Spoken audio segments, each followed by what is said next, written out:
Mga kaibigan, itong crack, pag nilagyan nyo ng reinforcement dyan, hindi siya magka-crack ng kanyang kalaki. Mga kaibigan, yung nakita nyo yung crack sa simento, ang kadalasang may gawa niyan ay temperature.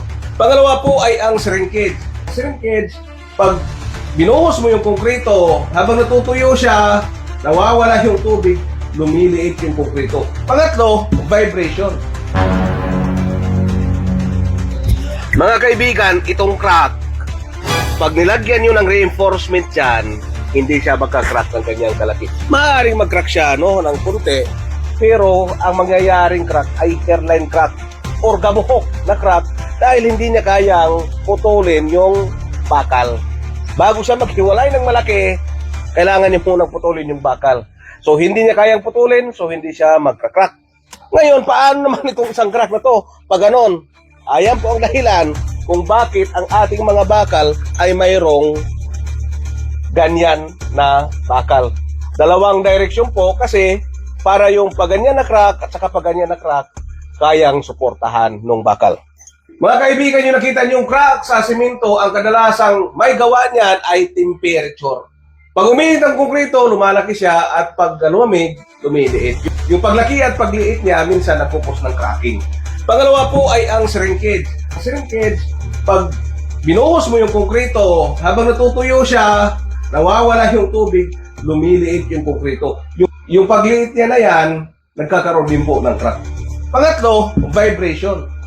Pag ang konkrito nababibrate mo, mag-crack din yan. Marami pa pong iba.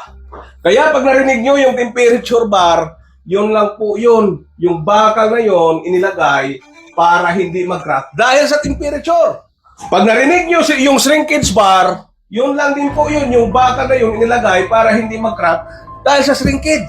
Wala pa akong narinig na may vibration bar. Pero kung titingnan natin yung unang dalawang ito, pwede pala tayong gumamit ng vibration bar.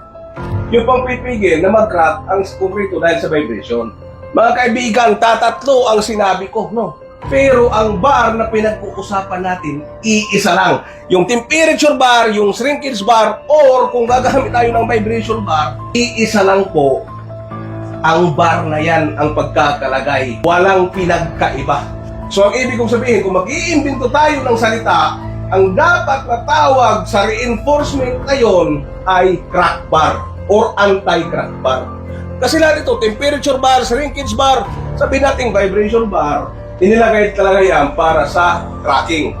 So kung si Engineer Noro magpapauso at para maintindihan nating lahat, ang tawag lang talaga dyan is anti-crack bar. Ako po si Engineer Noro, maraming salamat sa panonood at hanggang sa muli.